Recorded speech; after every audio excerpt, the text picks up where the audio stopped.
Respiratory disorders in pregnancy. These are the physiological changes in the respiratory system: oxygen consumption, minute ventilation, tidal volume increase. The respiratory rate and the vital capacity became unchanged throughout pregnancy. The two main mechanisms of these respiratory changes are the elevated diaphragm because of the gravid uterus and because of the progesterone effect, which lead to reduction in total pulmonary resistance and increase in the airway conductance. Okay. The consequence of these physiological changes is a hyperventilatory state. This results in a picture of chronic respiratory alkalosis during pregnancy, with decreased partial pressure of carbon dioxide, decreased bicarbonate, and increased pH. Okay. Now we will talk about asthma in pregnancy. Risks and prevalence. Asthma is a chronic inflammatory disease of the airways that is characterized by increased responsiveness of the tracheobronchial tree to multiple stimuli. It's the most common chronic condition in pregnancy.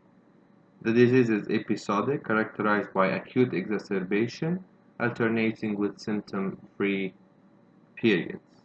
Most asthma attacks prove to be short-lived, lasting minutes to hours. Although patients appear to recover completely clinically, evidence suggests that patients with asthma develop chronic airway limitations. The prevalence in general population is 4 to 5%. Among pregnancies, it is 1 to 4%.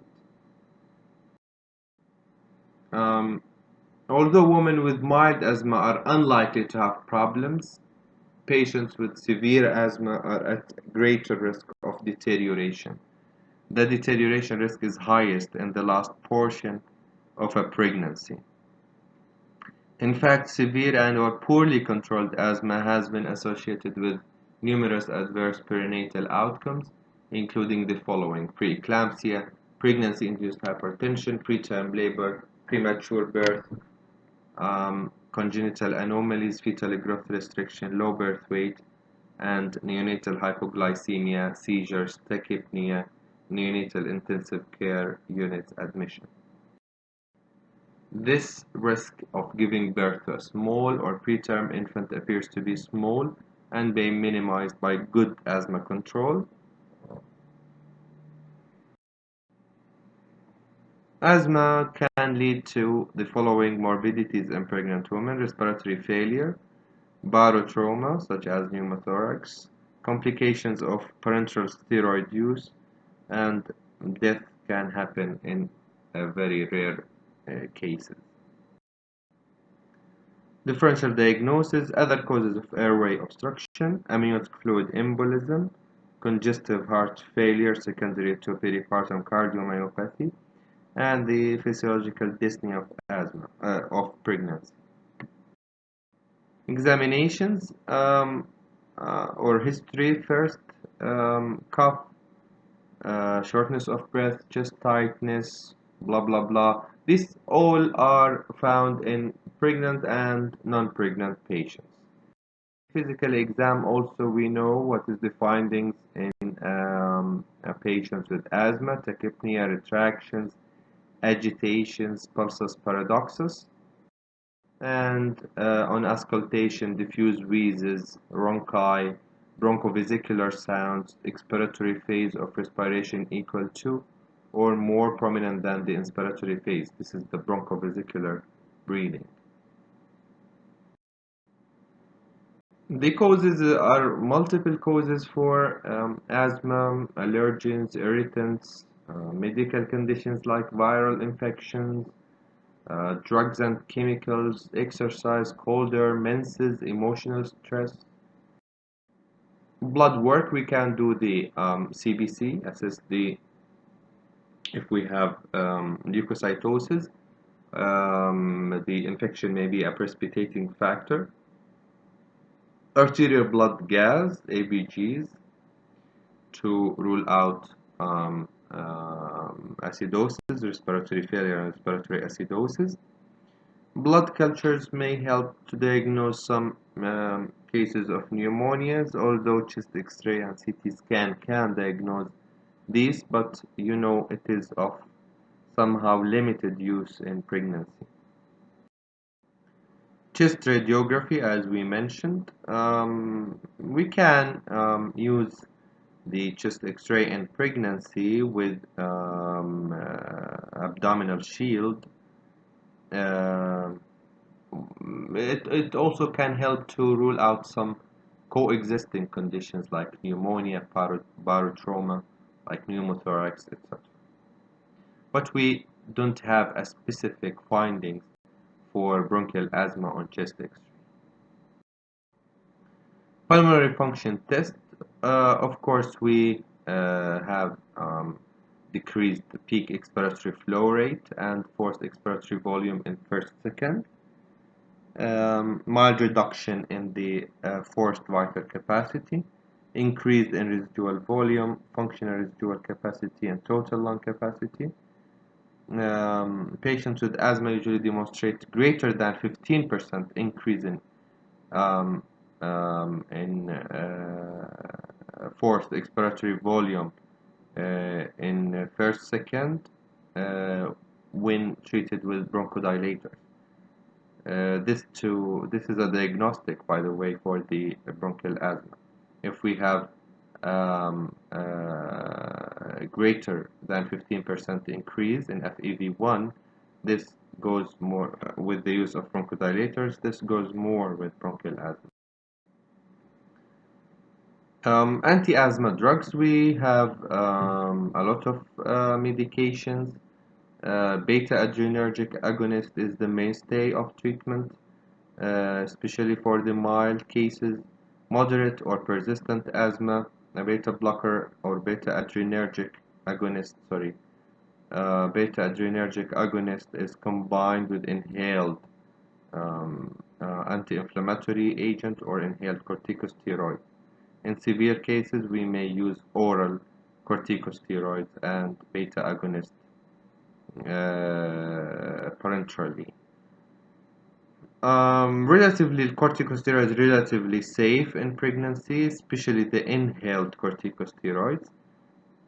We have some evidence that sustained systemic use of steroid over long periods of time, especially in the first trimester, is associated with increased risk of some congenital malformations, especially the cleft lip, prematurity, low birth weight, and preeclampsia.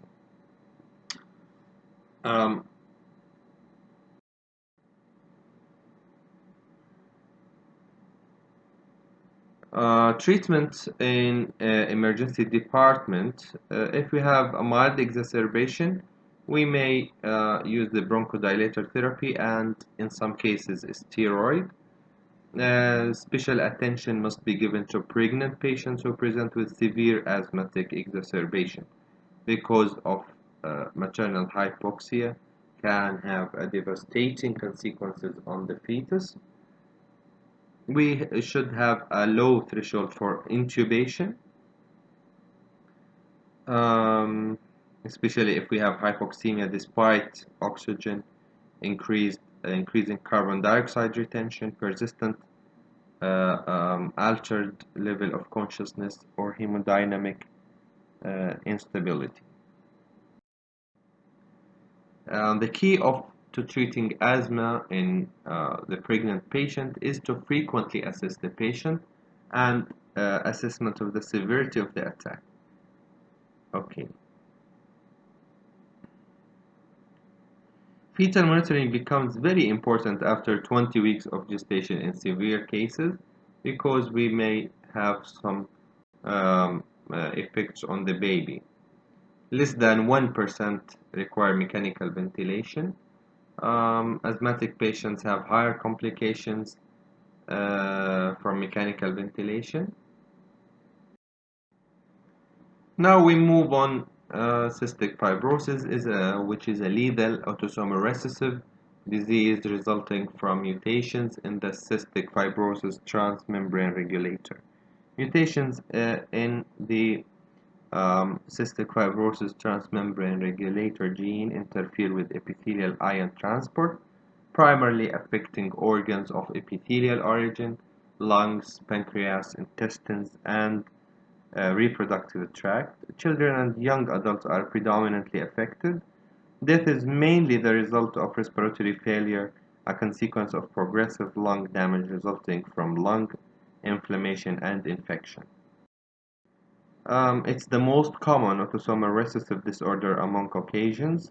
Chronic and progressive disease median at death is only 35 years. Organs affected by cystic fibrosis is primarily the lung, with a thick accumulations of mucus, breathing difficulties, frequent respiratory infections, leading to lung damage. Pancreas, exocrine pancreatic insufficiency, leading to malabsorption of proteins and fats. Liver, plugging of small bile ducts, leading to cirrhosis. GI tract intestinal obstruction by a meconium ileus. It happens in 15 to 20% of cystic fibrosis babies. Reproduction, improper formation of vas deferens, leading to sterility. 95% of cystic fibrosis males have improper formation of vas deferens. Cystic fibrosis patients have soft crystal formation on their skin. Effects of pregnancy on cystic fibrosis. Generally, pregnancy was not associated with immediate or medium-term adverse effects on cystic fibrosis. Mortality is the same, but we have 13% loss of FEV1 during pregnancy that was regained in the next year after delivery. If pre-pregnancy FEV1 less than 50, the pregnant lady may be at risk of permanent damage. Effect of cystic fibrosis on pregnancy. No change in the rate of miscarriage, fetal anomalies, IGR, and preterm labor. 8% increased risk of gestational diabetes due to pancreatic insufficiency. Instrumental vaginal delivery and cesarean section is limited for obstetric indications only. The presence of pulmonary hypertension causes a grave concern, and consideration should be given to termination of pregnancy. One of the traditional contraindications of pregnancy is pulmonary hypertension. Management, pre-pregnancy counseling if the FEV1 is less than 50% or we have pulmonary hypertension.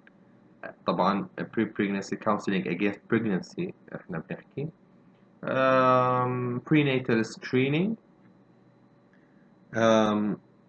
dealing with the complications, do chest x-ray as needed with physiotherapy. Pseudomonas aeruginosa causes severe chest infection,